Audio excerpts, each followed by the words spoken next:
Welcome in to another episode of Critics Collective. I don't want to take too much of your time, but I mean, if you're looking on a treasure map and you're trying to find the hidden treasure is right here at the Critics Collective. Hit the subscribe button, like, follow, comment. Like Ira said, the road to a million is paved in gold, and like our kids say, we're trying to be famous. All right, so for this one, we're gonna go ahead and review Fountain of Youth. It's on Apple Plus exclusively on Apple Plus. It came out 2025 with a running time of 2 hours and 5 minutes. And this, for the most part, is PG 13. IMDB says this: two estranged siblings join forces to seek the legendary Fountain of Youth. Using historical clues, they embark on an epic quest filled with adventure. If successful, the mythical fountain could grant them immortality. That's about right. Now, we're not going to spoil anything for you. We're going to jump right in here with our first impressions. Iris, what was your first impressions of this movie?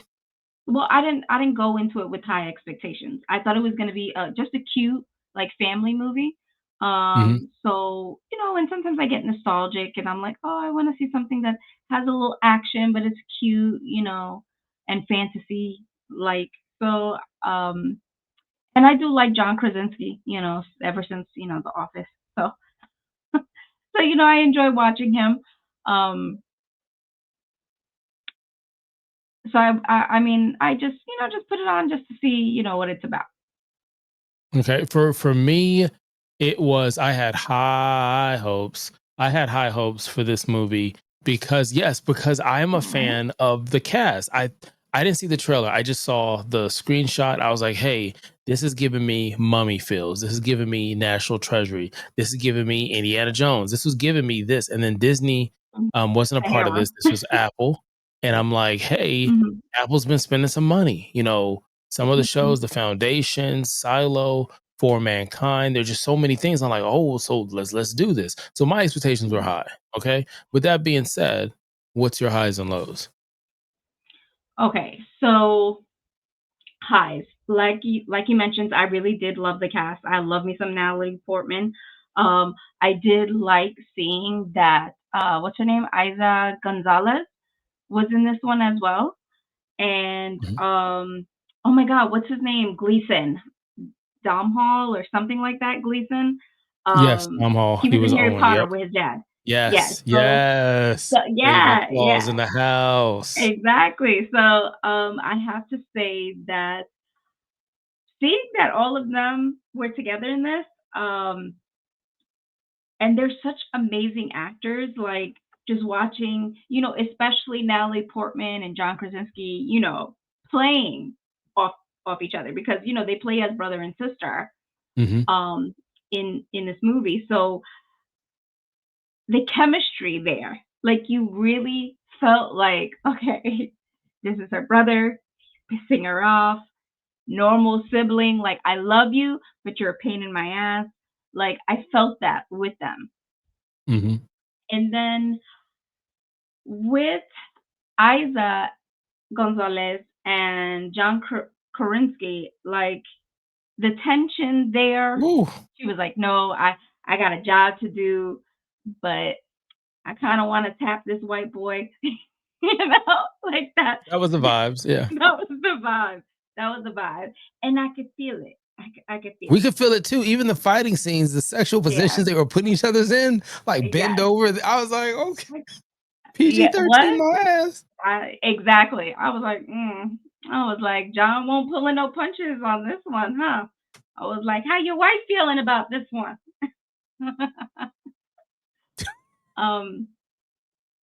So yes, even our antagonist, who shall remain nameless in this movie, um, I thought the individual was great as an actor. Like throughout the entire thing, I would say my biggest low is that it was predictable. I could tell off rip who it was. Like they try to make it seem like oh, our bad guys are going to be all these people chasing him, you know. Um, but no, no. I mean, it's so predictable on who it is. Okay, so Um, So, is that all you have for your highs and lows on this Fountain of Youth? I would say those are my main ones. Yes. So for me, the lows, I always started the lows. The lows was completely disappointed in the writing and the plot. To have a cast, you already mentioned Miss Gonzalez, but you also had Laz Lazan, what's his name? Oh my gosh, I forget his name. Laz, he's in The Boys. He Oh, plays Alonso. yes, Laz which I think Alonso. you did a piece on him in the past Yeah. on Hmm. pioneers in music and film. But it was the cast that you have is too good. Guy Ritchie is directing this, and when you Hmm. start the show or the movie with the bang bang, he shot me down, like it's so iconic in movies with Kill Hmm. Bill and others that like certain songs you hear and you're like, oh crap, don't do this. And as soon as I heard, I'm like, they just fucked this up because it was like they set the bar to me too high and then they continue to stumble. There was holes in the writing, holes in the plots. You can't be like this. You can't look at National Treasury, Murder Mystery, which the writer from that one and two did this one. So I understood the feels. And then Family Pack, check our review that we did on that one. I felt like that held itself better based off the cast and the budget and where it came from across the pond. This on Apple Plus with this cast was so disappointing to see them continuously set up this world, this environment, only to like bullshit it through with bullets hitting things to keep continue the plot. They would run into a roadblock and there's something that's going to continue the plot. You didn't know who the good guy and the bad guy was because they didn't know who the good guys and bad guy was. I thought it Everything was that was in here predictable. was Mhm. so fucking so predictable that Mm. when you watched everything, I was like, this is going to happen. And this person's here because of this. And this is this and this. And I'm like, it's just, I'll go on the good things. The good thing about it, the cast. I thought the cast was good. I thought it was Mhm. shot well. Some of the fighting scenes, they took a chance. They did some stuff, and it was cool. And it was just so disappointing that the writing, not necessarily the writer, I just don't know if it was execution. It didn't do its justice. The music, I thought the music fit good. I thought it was classy. I thought the fashion, the set designs, everything was nice. And it's Mhm. just for whatever reason, you get to the end of the treasure and you find out that there's nothing there. It's nothing there. But with that being said, let's rate it. Here, re-rate things from a 0 to a 5. 5 being amazing, excelente, and muy vital is 0. It's horrible. It's eye hostage. It's probably it might be this movie. It might be this movie. Stay tuned. Stay tuned here at the Critics Mhm. Collective. But here at the Critics Collective, we ask for so many things. But the one thing we're gonna ask today is for you to check us out 3 minutes. That's it. Just any video we have almost 500 videos, 10,000 plus subscribers. Just go ahead and check us out 3 minutes. Let us know in the comments what you're watching or what we should be watching. Now, Iris, what are you Mhm. giving Fountain of Youth from Apple Plus? So, because I didn't go into it with high expectations, I kind of already felt what I was going to get and I was fine with it. I'm going to give it a 3 as average. I think it's an average movie, like an average feel good, cute movie that you could watch with the family. I don't think it's the most horrible thing out there. Um, but I would say at least a 3. Just it's average movie. Okay, I'm gonna give it a 1. I'm gonna give it a 1 poor Oh my quality. god, it Yeah, wasn't that bad. because I look at it this way, Apple Plus, and not just Apple Plus, a lot of Mhm. these companies we pay subscription to, and Apple's probably one of the cheapest ones.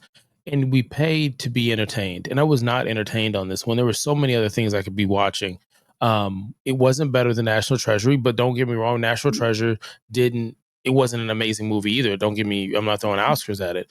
But for this movie, it wasn't a part of COVID. It wasn't a part of the strikes.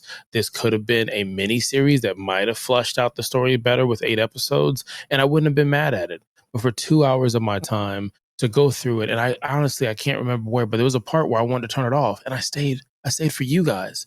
And then I got to the end of the movie and I'm like, this is just a fucking joke. So I'm not gonna say it's horrible because of the good things I said, but I'm sorry. If we look at an independent movie or a small budget movie, we weigh the scale differently because of it. And if you're gonna have the production, the writer, the team, all this other stuff together, and this is the execution on this, and Apple didn't even market this like crazy, so they probably already knew what's up. So that's what I'm gonna say. I'm gonna say it's a 1. Iris is gonna say it's a 3. We don't do halvesy here because the boss doesn't like it. But you put in the comments, what do you think the Fountain of Youth is? Now, if you could drink from the Fountain of Youth, would you? Without spoiling anything, knowing what they say in this universe, would you drink from the Fountain of Youth? I sure No, as hell I'm wouldn't. good. I Sure as sure as hell hell would wouldn't. not. I want to get, some gray hair, some pepper gray hair somewhere. You know what I'm saying? Somebody look at me Like like I a young say, Denzel. let's all age gracefully. See, you did. If you ever watch the show, me and Iris 1 and 2 are the best when it comes to the hidden messages in the bottom underneath our names. I'm just saying. Well, you could have been anywhere in the world and you chose to be here. Until next time, click allow.